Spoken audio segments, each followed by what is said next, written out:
Hey, I'm golf broadcaster Matt Adams. The updated and expanded second edition of my book, The Golf Round I'll Never Forget, Golf's Biggest Stars Recall Their Finest Moments, is now available. Readers can expect to march with Arnie's Army at the 1960 U.S. Open, relive Jack Nicklaus's remarkable 1986 Masters win, and be amazed by the Tiger Slam. The Golf Round I'll Never Forget, Golf's Biggest Stars Recall Their Finest Moments. Pick it up where fine books are sold, including BarnesandNoble.com and Amazon.com.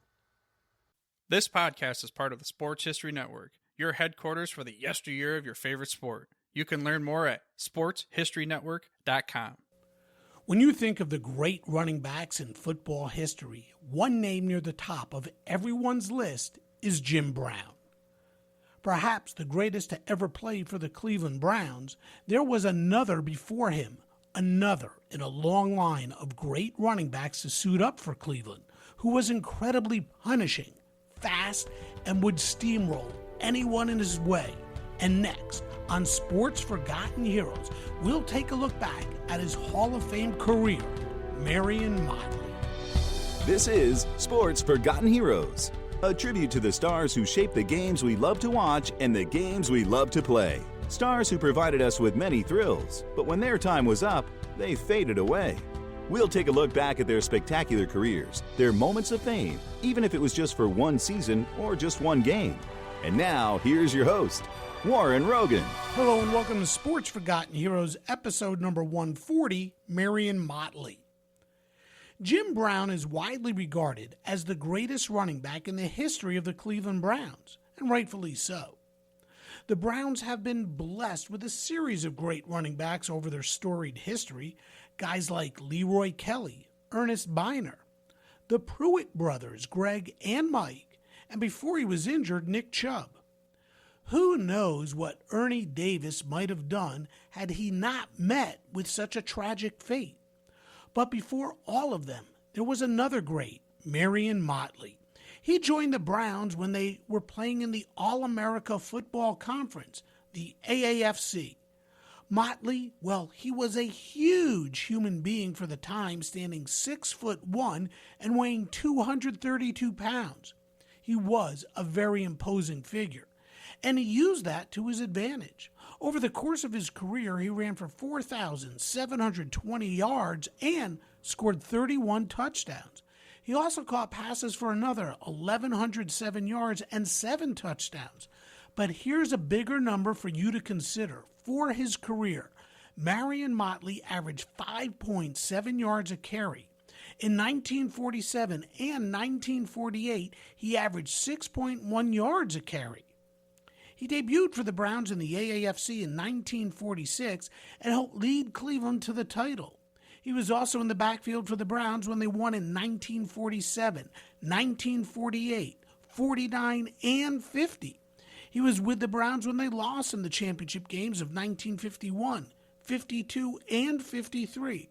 So, over the course of his 8 years with Cleveland, he played in the championship game every single year. And by the way, in his 10 playoff and championship games, he ran for 571 yards and averaged 7.1 yards a carry. Marion Motley was a superstar running back. And just so we don't overlook it, he also returned kicks and punts, played linebacker as well, where he notched 2 interceptions, including a 48-yard pick six. Joining me on this episode of Sports Forgotten Heroes once again is George Bozeka, president of the Pro Football Researchers Association. George is an avid researcher of the game, a fan of the Browns, and an even bigger fan of Marion Motley. Now, before we get into today's show, please follow, rate, and review Sports Forgotten Heroes wherever you listen or watch. And don't forget to follow Sports Forgotten Heroes on X, formerly Twitter, or on Facebook. And as always, thanks for your support. One last note. With George returning, if you want to learn more about the Professional Football Researchers Association, check out profootballresearchers.com. That's profootballresearchers.com. Okay, let's get into today's show and take a look back at the career of Marion Motley. George, welcome back to Sports Forgotten Heroes. So glad you could join again. Our last conversation about Ace Parker I thought was terrific, and I'm really looking forward to our conversation today about, I think, a true forgotten hero of the game, Marion Motley. Welcome back, George. Yeah, thank you. Thanks for having me again. I really enjoyed it last time. Looking forward to it tonight. Yeah. So, like I said, a real forgotten hero in my mind, Marion Motley. And I think we actually need to start our conversation with talking about Marion's role in integrating professional football, both on and off the field, I guess. Yeah. He was part of the reintegration of pro football in 1946. There had been a gentleman's agreement in the NFL dating back to 1933 that was actually spearheaded by George Preston Marshall, who was the owner of the Redskins at the time, now obviously the Commanders. But he sort of spearheaded it. And there was sort of a gentleman's agreement that there would be no African American players. A couple of things happened in 1946 that paved the way for the reintegration. And both indirectly involved Cleveland, because the Cleveland Rams had been an NFL franchise through 1945. They were owned by Daniel Reeves, and Reeves had always wanted to have a franchise on the West Coast in Los Angeles. He was just enamored with having a franchise there. He had fallen in love with that area. So he decided after the 45 season, in which the Rams actually won the NFL championship, they beat the Redskins, to move his Rams to the West Coast. And he was a pioneer in that because that was the first movement of basically a major pro team to the West Coast. There had been a couple of traveling teams on the West Coast. They traveled all over the country. They were based in Los Angeles, but this was the first time that there was actually going to be a team based there. And he wanted to play the games at the Coliseum, the Memorial Coliseum. And some of the black press said, well, that's a government-run facility, so if you are, you need to integrate. So as a result, he did integrate the Rams. He integrated the Rams by bringing Kenny Washington and then also Woody Strode to the Rams. In turn, after the Rams left, at the same time, the All-America Football Conference was started, and there was a Cleveland franchise in that, the Browns. And the Browns also integrated by bringing in Bill Willis and, of course, Marion Motley. So those four, which in recent years have been referred to as the Forgotten Four, were the four players that were involved in the reintegration of pro football in 1946. So, yeah, Marion Motley played a huge role and was a pioneer. And this happened a full year before Jackie Robinson, broke the color barrier in Major League Baseball with the Brooklyn Dodgers. So this happened a full year before that. In fact, some things that I read said that, Branch Rickey was watching this close, and he saw that if it could happen in a contact sport, that he felt that, it helped pave the way for him to bring Jackie Robinson to the major leagues. So, yeah. I was going to say, is there any sort of comparison that you can make as far as treatment of the players is concerned? I mean, I think that it's pretty well documented how difficult it was for Jackie. When he first broke in with the Dodgers, and of course it lasted for quite some time. Did the Forgotten Four, did Marion face such difficulty and such racism? Can you talk at all about that? Yeah, most definitely he did. He spoke openly about it. He said that, and much like Robinson, who had to endure it and with restraint, Marion Motley and Bill Willis also had to do that. Just a couple of examples was that they were going to play the Miami Seahawks, which was an AAFC franchise in Miami, and there were death threats. And those are reported, and they decided not to travel with the team. They had problems with staying in the same hotels as the team and restaurants, and they were often stepped on. Their hands were stepped on and gouged and bleeding because this was before face masks. Motley also said it wasn't uncommon for people to just slug him in the face trying to bring him down. And there was racial slurs and all that. What they did seem to indicate is once they saw that they could play, some of that sort of started to go by the wayside, and there was some respect there. And also Paul Brown, much like Branch Rickey and Leo DeRocher at the time, pretty much told the players he wasn't going to put up with anything within the team itself. They had to accept the two onto the team, and then he was not going to tolerate any racism, just as famously, Branch Rickey and, of course, Leo DeRocher did also. So, yeah, I would say it was very common, what they were experiencing versus what Jackie Robinson was experiencing in baseball. There was no question that they were enduring the same type of treatment. Well, the interesting thing is, as you said, it was a contact sport. Right. So Marion was not, especially at that time, not a small stature guy. No, he was a pretty imposing figure. Yeah. And I would imagine when he got out onto the field, he was able maybe to dish some punishment back to those who were dishing it out to him. Yeah. Was he? Yeah, exactly. That was the way that he could respond to it, was basically by, and he was already known as a very, physical player. He was imposing. I remember Chris Collinsworth saying in a recent interview I saw on YouTube that, here was a guy that was, built like a lineman. And he said, you see him in the backfield. And he said, that was the first thing I noticed when I started seeing film on Marion Motley was, what's this guy doing in the backfield? So he was an imposing figure. And yes, most definitely the way he could respond to that was by, basically literally running people over. So, yeah, that was the way he could respond to it, was in that way. Well, he was physically imposing. He was not a lineman. He was a linebacker, but he was Correct. also a running back. So he was able to dish it out both ways. How or in what ways did Marion Motley's style of play influence generations, I guess, of running backs in the NFL? Because this guy was big. I mean, he would just plow over people. Yeah, he would.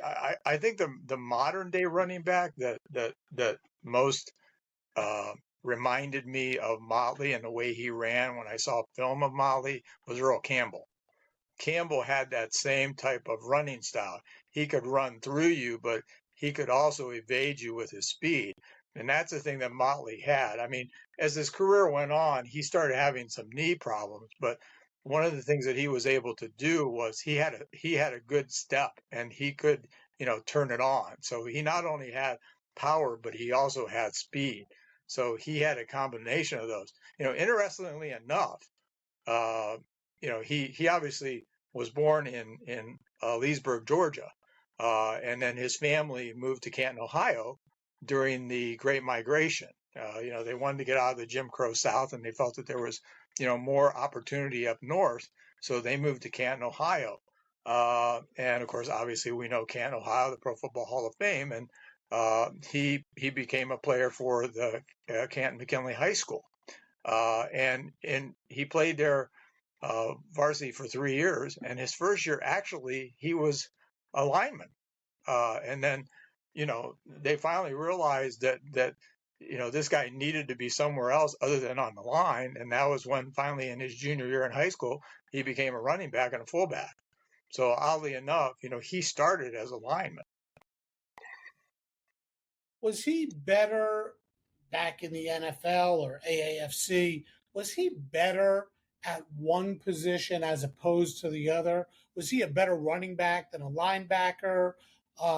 Because I think he still holds the record for the highest average per rush Correct. in NFL history. I mean, he averaged 5.7 yards a carry. Talk about 3 yards in a cloud of dust. This guy was double that, put the ball in his hands 2 times, first down.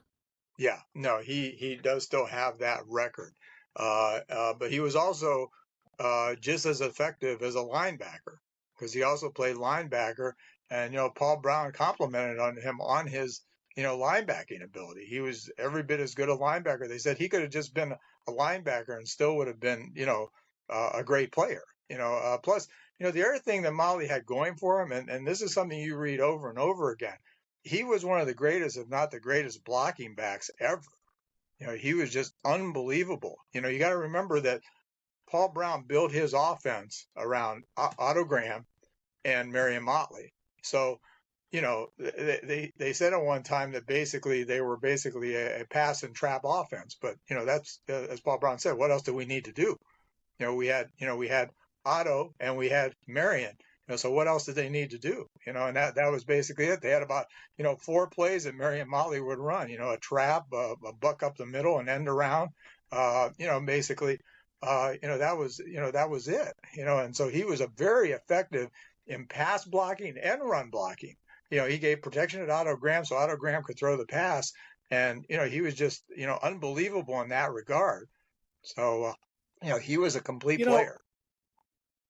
George, I've done several podcasts for football that, revolve around the Cleveland Browns, especially from that period of time, the late 40s when they dominated the AAFC.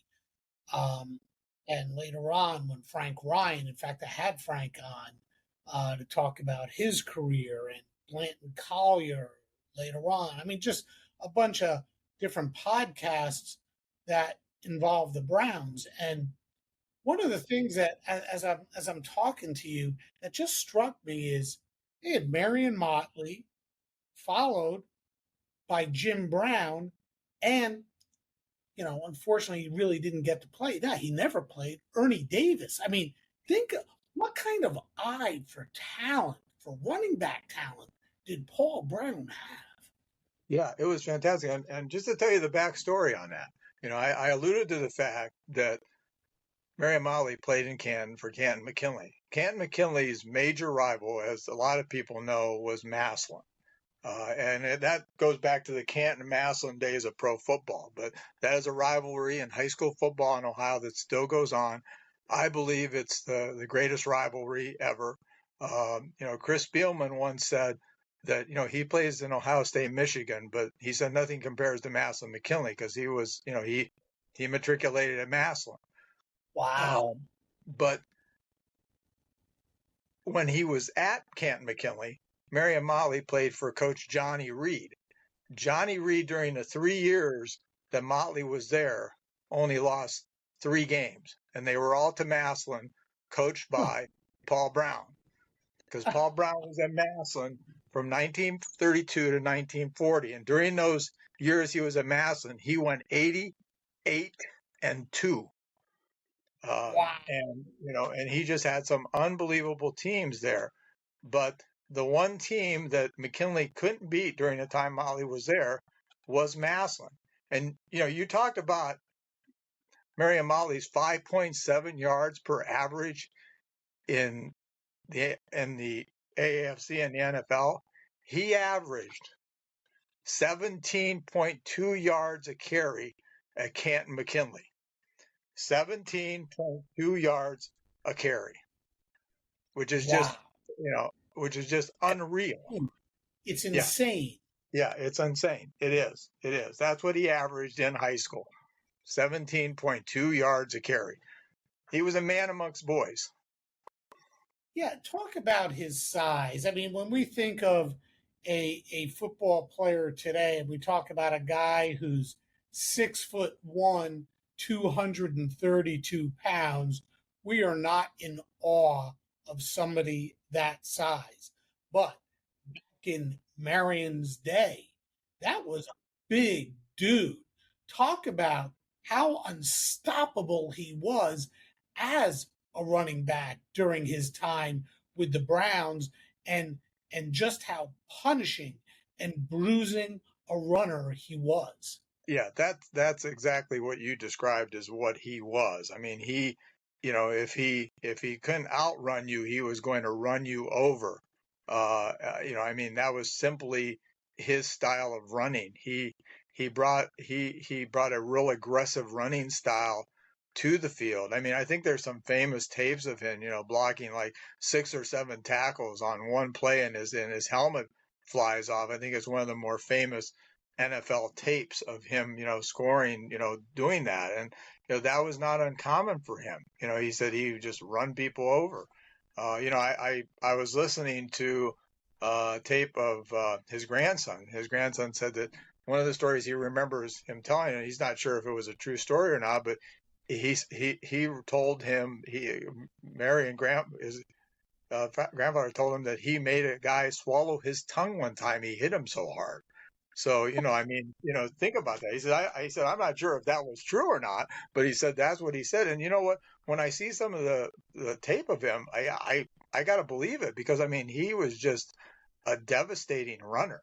Paul Zimmerman, Dr. Z, in his famous book, Thinking Man's Guide to Pro Football, he devotes a whole chapter to Marion Motley, and he says, hands down, greatest football player ever. Greatest football player ever. Think about that. And he said that in his original, and then also when he came out with a newer version a couple of years back, still Marion Motley, greatest player ever. So, think about that, because he didn't have a long career. I mean, he had the 4 years. He had the 4 years in the AAFC. Then he played in the NFL, 50 through 54, or 50 through 53, sat out 54, and then he tried to come back in 55. And we can get into that. But, basically, he played in a championship game every year of his career through 53. And he sort of saw the handwriting in the wall in 53, because Paul Brown was starting to phase him out. He was having some knee issues that had developed over his career. Decided that after he retired in 54, he wanted to try to come back in 55. Felt he was coming along, hurt his knee again, was sent to Pittsburgh. And, sadly, like some greats, he ended his career with a different team, the Steelers. We often talk about Unitas in a Chargers uniform and Namath in a Rams uniform.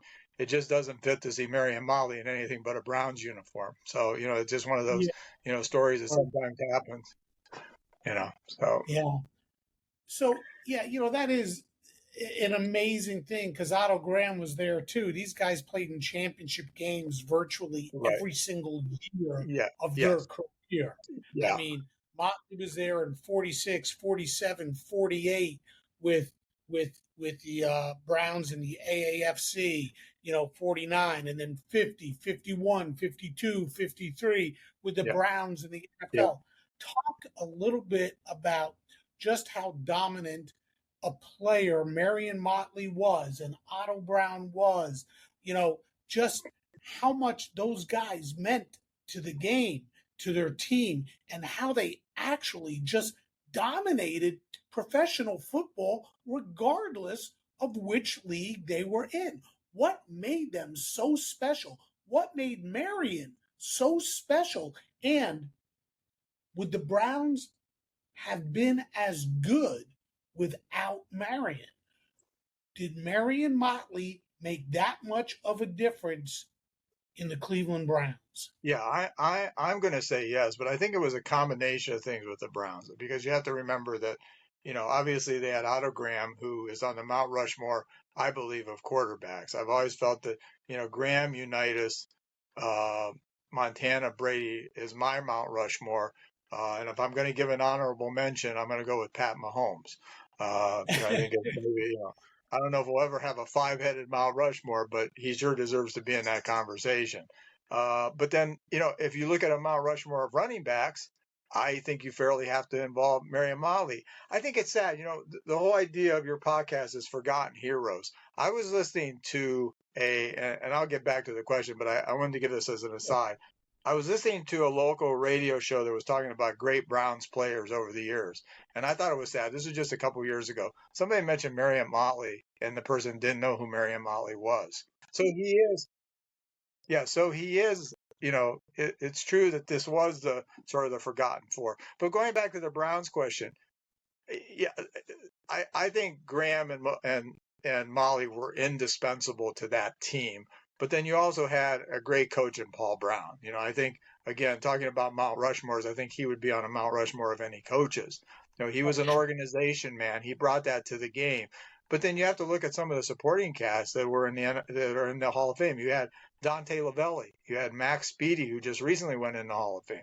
You had, Bill Willis, the other, African American player that helped, reintegrate.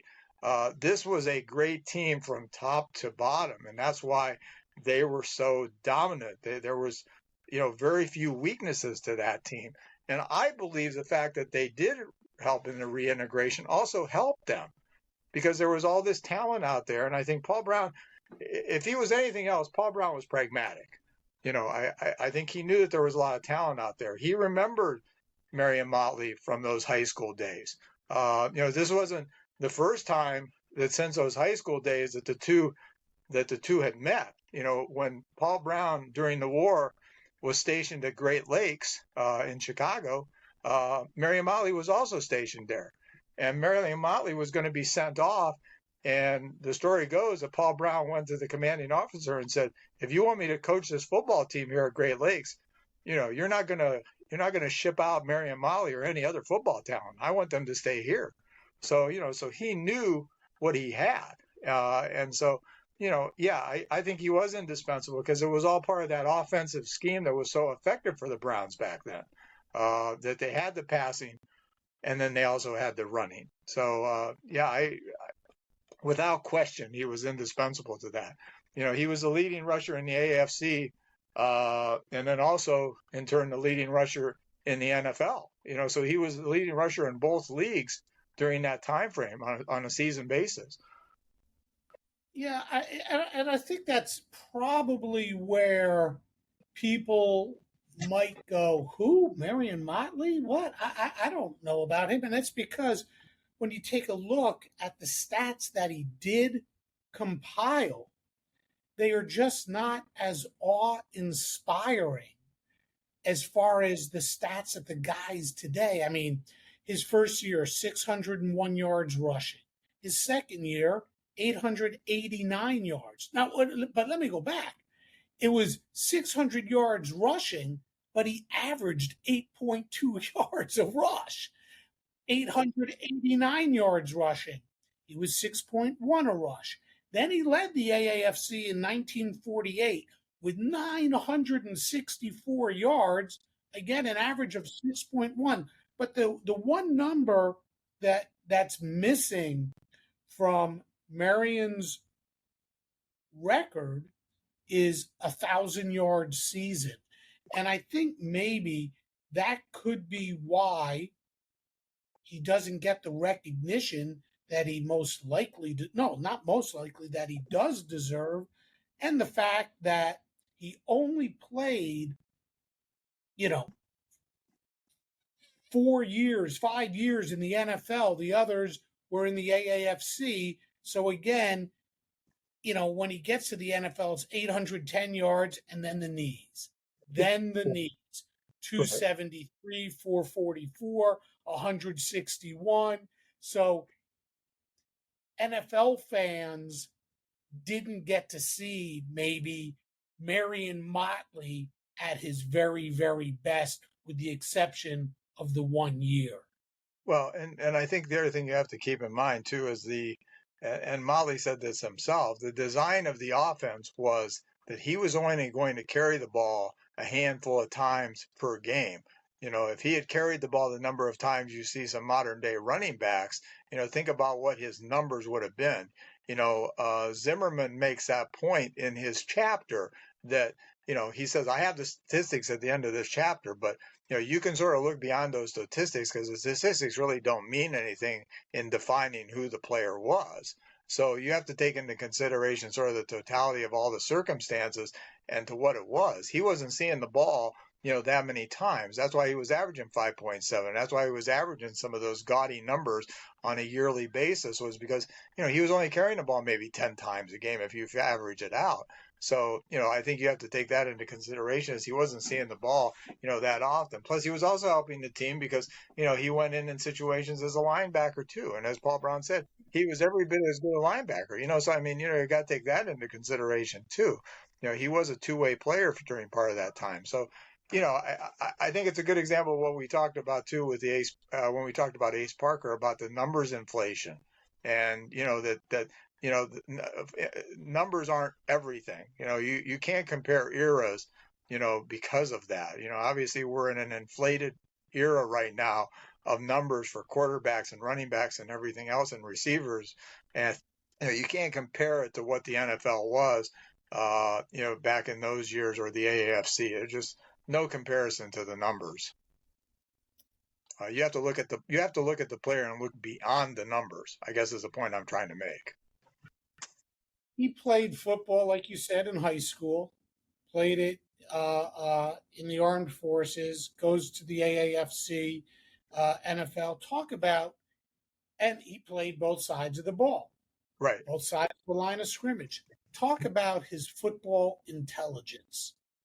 I don't think there's any question that he was also a very intelligent, football player. He brought an intelligence to the game, or else he wouldn't have been able to do, some of the things that he did. He was a quiet, humble man.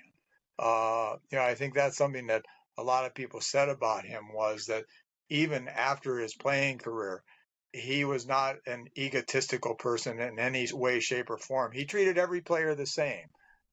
He was referred to as a gentle giant, and that's what he was. He was just absolutely beloved in Canton.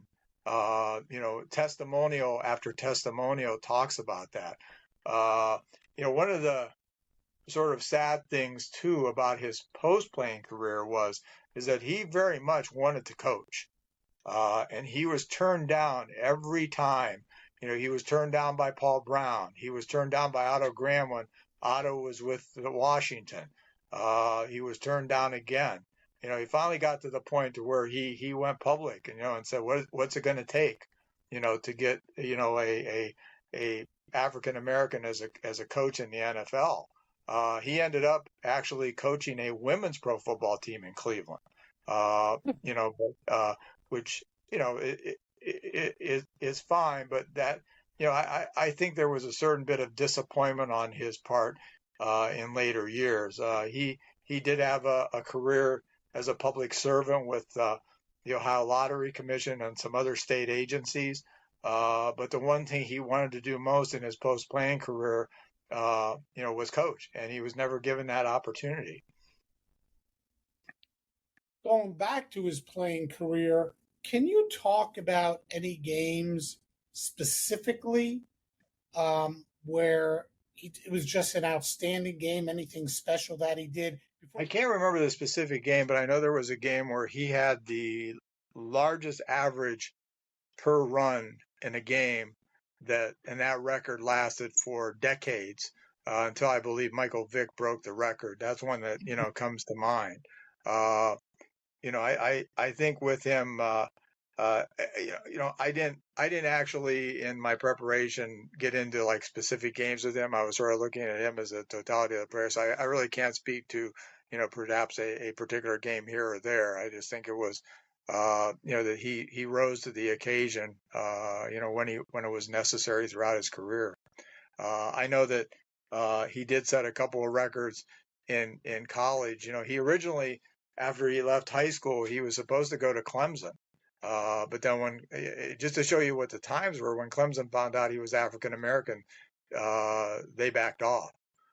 So then he went to a historically black college, South Carolina State, found that really wasn't a good fit for him, even though he ended up in 2000 becoming a member of their Athletic Hall of Fame. So he ended up in Nevada. And that has a Canton tie-in, because the coach in Nevada at that time was Jimmy Aiken. And Jimmy Aiken had been the coach at Canton McKinley before Johnny Reed, the coach that was there during the time that Motley's tenure, and Jimmy Aiken was one McKinley coach that had particular success against Paul Brown. He won the 1934 state championship with McKinley and had a war with Paul Brown that year in the final game of the season. It was always the final game of the season, but they just had an absolute war that year. So Jimmy Aiken ended up, after McKinley went to University of Akron, ended up at Nevada, eventually Oregon. But he remembered Motley from, Ken McKinley and being in that area, and also then being at Akron U. And so he reached out to him about coming to Nevada. And, Motley still has some records at Nevada, much like Ace Parker, longest kickoff return of 105 yards. And also the longest interception return. He's third on the list with 95 yards in 1942. And he ended up in the Nevada Hall of Fame also in 1973. He was in their inaugural class. And then obviously the ultimate honor that he got in 1968 when he was inducted into the Pro Football Hall of Fame as Canton's favorite son. Actually, just recently, because again, there was a feeling that Motley was being forgotten and not known by the younger generation in Canton. And one of the persons that helped, push for what happened recently was the current high school football head coach at Canton McKinley. They recently erected a statue to Marion Motley, which is, as you're going into Stadium Park in Canton, which is where the Hall of Fame sits. It sits in Stadium Park. As you're going into the park, one of the first things you see is there's sort of a triangular area, and they now have a Marion Motley statue there honoring Marion. And then from that statue, you go up under the overpass for the expressway, and then you end up right where the Hall of Fame is. So it's a nice honor that they put that there, because the feeling was that he needed to be honored in some way in his hometown. So, the younger generation would particularly know who he was and what he, stood for. Because, we can look at him from a standpoint of being a running back, but he was also a huge pioneer. And I think that's all part of the significance of who Marion Motley is. Again, you can look past those numbers. He was without question one of the great running backs and great blocking backs of all time. But, he also was, a pioneer of those four that helped reintegrate the game and had to withstand all that they did during that time frame. Yeah, talk a little bit more about what he did off the field and what he means overall to the game. We know we talk so much about Jackie Robinson, but we really don't talk as much about the guys who helped to reintegrate professional football. Talk a little bit more about what he did off the field to usher in the reintegration of the National Football League.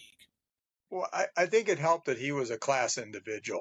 I think you have to look at sort of the history of the four players and hand in hand.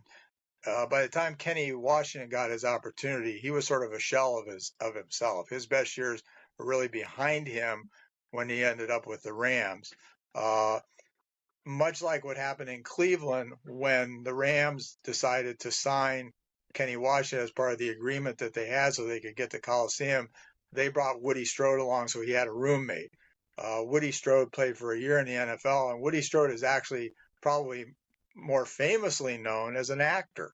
I don't know how many people know this, but Woody Strode was in the movie Spartacus. He was famously in the scene early in the movie when Kirk Douglas has the fight to the death with the African-American Roman slave, and that was Woody Strode. He also played John Wayne's attendant in The Man Who Shot Liberty Valance. His character's name in that was Pompey.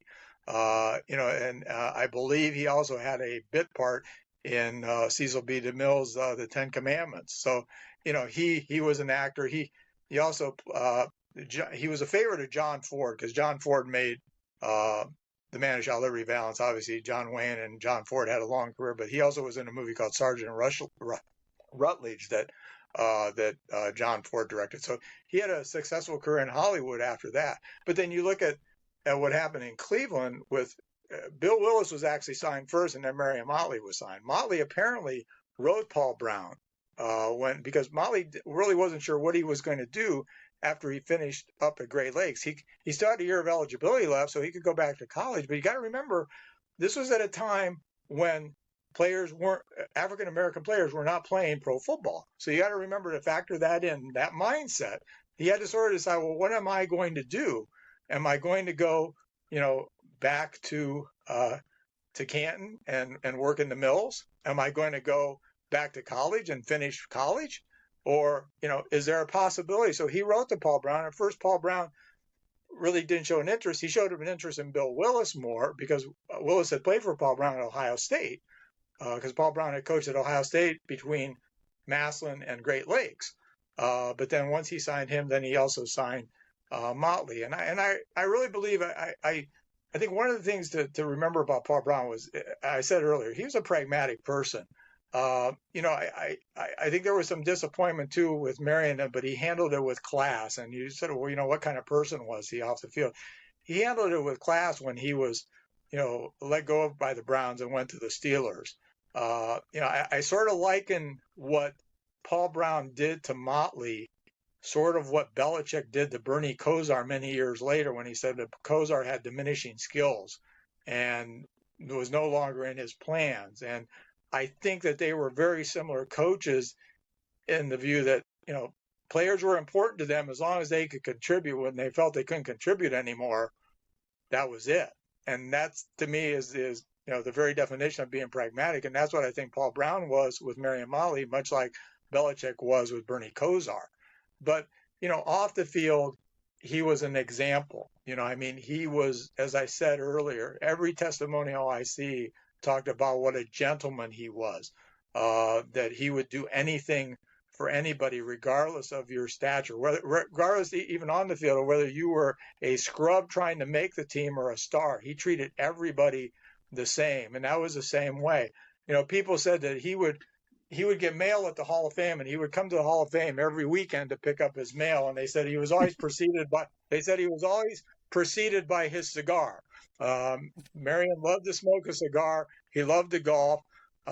He would frequent a bar and grill in downtown Canton where all the sort of politicians and personalities of Canton, factored, called the Mayfair. And that was a popular, spot, much like, Toots Shore in New York, and, sort of that type of place. And, that was a place I remember going there with a kid with my dad, and there was always a back table where all the politicians sat and, and all the important people. And I actually have my own Marion Motley story. I worked in a state office building as an attorney for a number of years in downtown Akron. And of course, Marion Motley was worked with the state after his career was over. And I got on the elevator one day, and lo and behold, Marion Motley gets on the elevator with me. And I ride with him a couple of floors, and I never had the guts to say, I knew who he was as soon as he walked on the elevator. I never had the guts to say anything. And so I rode the elevator with him, never introduced myself, never said a word. At dinner that night, I told my sons what I did, and they said, "And you didn't say hi to Marion Motley? You didn't introduce yourself?" I said, "No, I guess the greatness, I just overcame me. I guess I was starstruck, I guess." But he was that kind of guy. He was an imposing guy. And I remember when he got on the elevator, he was just an imposing guy. And no, everything I heard was that he was an excellent example, off the field. He was a class act. He let his running and his play on the field say who he was, because he was also a quiet man. I mean, he historically gave one of the shortest acceptance speeches when he was inducted into the Hall of Fame, which I think is very old school, because, you see the extravaganza, and I think I've talked about this before on other podcasts. You see the extravaganza that now exists at the Hall of Fame, where some of the inductees, go on and on and on and on, So that wasn't Marion Motley. He was a quiet guy and spoke with his actions. Would his game translate to today's NFL? I think it would translate very well. Mike Brown, Paul Brown's son, said he feels a great player in any era is going to be a great player in any other era. And I think there's no question that Marion Motley would have translated well into the current NFL. I think he would have been a star without question. Talk about his knees. Was it anything in particular? Was it a hit? Was it wear and tear? What happened that slowed him down? Was it the amount of time he spent on the field as a linebacker and a running back? What led to his knee difficulties? Yeah, he was having, just knee and ankle issues throughout his collegiate career. Never got to the point to where, it I think affected him, on the field. And then between the 50 and 51 season, in preparation for the college all-star game, he took a hit on a knee in practicing. And the feeling was, and what I read and through my research was that the feeling was that he was sort of rushed back. And it never really, I guess, healed the way it should have. And that's why it then sort of affected him through his, final years in the league. And that was because of that it was just a practice thing. They said Paul Brown should have probably sat him, and he didn't. He felt that he should keep playing, and he did. Don't think it ever healed properly. So that, it was always there before, but then I think it became more chronic until the point that, it just really affected some of his effectiveness as it went on. I mean, not to say that he wasn't still an effective player in 51, because he was, but, as it went on, I think, he became less effective. And like I said, he saw the handwriting on the wall when Paul Brown started to play, somebody else more in 53, and he sort of felt like he was becoming an afterthought. And so he stepped away, felt in 55 when he came back and unretired that he was starting to get into his stride and hurt his knee again, ended up in Pittsburgh. That didn't work out. He only had a few carries that year, only played in a few games, and that's when he just decided to retire. But that was basically what it is. So it was over that period of time. We talked earlier about the fact that he's one of these forgotten guys. And part of that is because of the length of his career, how short it was. The fact that he never really rushed for 1,000 yards. Only once did he crack the 900-yard barrier. But how about shortly after he left the Browns, Jim Brown arrived? Right. How much did Jim Brown's career overshadow the success and notoriety of Marion Motley's career? Well, I heard somebody say when you think of the Browns, you think of Jim Brown, and that maybe that's why Marion Motley is maybe sort of forgotten by some, is that you do remember Jim Brown. And as you said, Cleveland was blessed with great running backs through the years. You went, as you said, from, the line of Motley to Jim Brown. Obviously, Ernie Davis would have been next, but you had Leroy Kelly, who's in the Hall of Fame. They also had some that are not in the Hall of Fame that are still great running backs. You look at Greg Pruitt. You look at Mike Pruitt. You look at Ernest, Biner. Just through the and currently Nick Chubb if he comes back from his injury. So the Browns have always been blessed with great running backs. And sort of, I think too, I mean, it's not about Marion Motley, but I think the Browns have also been blessed with sort of the same type of sort of cerebral quarterbacks too, with, Otto Graham and then Frank Ryan, Dr. Frank Ryan, and then, Brian Sipe, who was known for his smarts, and then, Bernie Kosar. So, I think the Browns have been blessed with that. I dare say that Deshaun Watson may be the first that's really not to say that Deshaun Watson is not a cerebral quarterback, but I think he's considered more of an athlete. And that's sort of a different kind of quarterback than the Browns have had, I think, over the years. The Browns have always had sort of more, great game managers that had those kind of skills. Deshaun Watson, I think, is more of an athletic quarterback, sort of a different kind of quarterback that the Browns have had in the past. What have I not asked you about Marion Motley that you think is really important that we should discuss? Yeah, there is something I wanted to to talk about that we didn't talk about that could have derailed Motley very early in his career. When he was at the University of Nevada in 1940, he was driving his car to California, and he was involved in a fatal car crash, and he was convicted of negligent homicide. And you got to remember the times. There was a good chance that he would be, found guilty and end up in San Quentin. Especially when you look at the times. But and this story has been well told that the community at the university really rallied behind him because they knew what kind of quality person that he was. And it was one of those, freak things that the person that was involved in the accident with him, it was a head on, didn't die from the crash, but died afterwards of complications and pneumonia afterwards. That back at that time, if you were able to pay a fine and do probation, you basically were allowed to walk away. So they raised the money for him in the community there for him to be able to pay the fine. It was $1,000, $500 fine, $500 restitution to the family, and then he did 3 years probation. And so if it hadn't been for the community stepping up, as some people said, you might never have heard of Marion Motley. So I think that's an important part of his story that we probably should have talked about during his college years, but we sort of got on a different track there, and I never had a chance to talk about that, that part of his life, about how lucky he was. And I think it goes back to what you had asked about what kind of person was he, Yes. off the field. Yep. He was very well respected.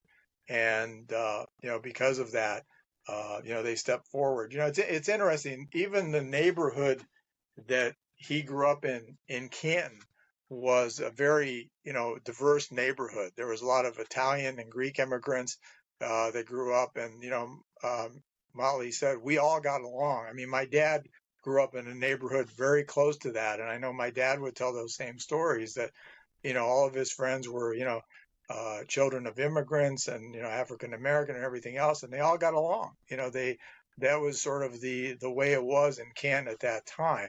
And you have to understand, Canton obviously was an industrial town, a hardworking industrial town. It was also, known as for a time during the 20s as Little Chicago, because it was also sort of a wide open town crime-wise. But there was that sense of community, in that neighborhood amongst the different, ethnic and groups. There was a diversity, but everybody got along and supported each other. So I think that's part of too.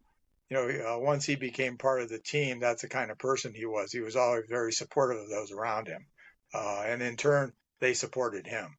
So I think that's the definition of what kind of person he was for that community back then, to step forward for an African American man and stand by him.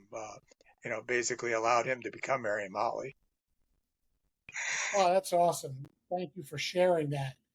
Yeah, I mean, my gosh, if he wasn't that kind of person, we might not be doing this podcast right now about Marion Motley. That's right. George. That's right. Yeah. George, thank you so much again for joining me on Sports Forgotten Heroes. Terrific discussion about truly one of the game's greats, a guy so overlooked who shouldn't be. Yeah, thank you.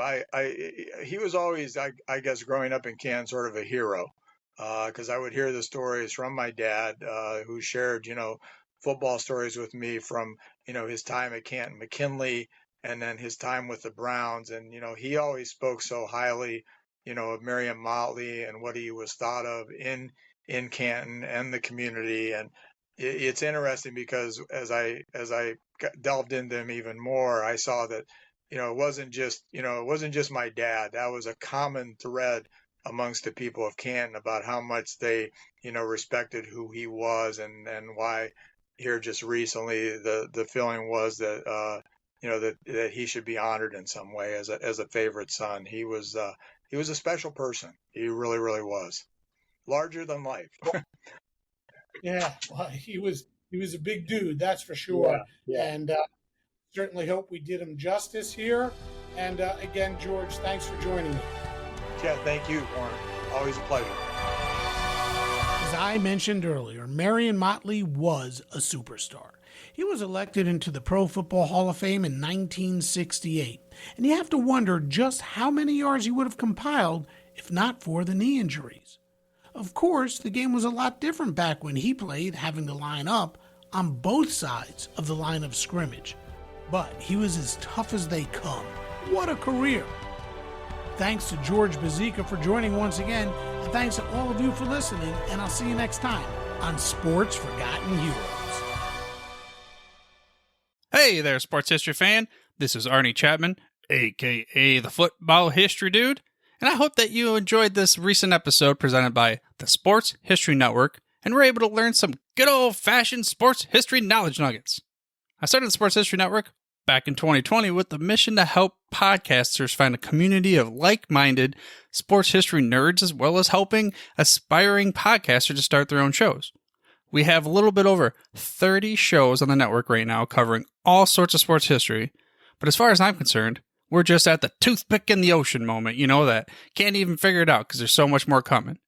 We wanted to create the ultimate headquarters for sports yesteryear, starting with Podcast Network and our website, but we're going to continue to move into other mediums as well. And here's the cool part, because we want you to be part of our team. So if you're interested in starting your own podcast, or maybe being a guest on one of our shows, or who knows, maybe even writing an article for us over on the website.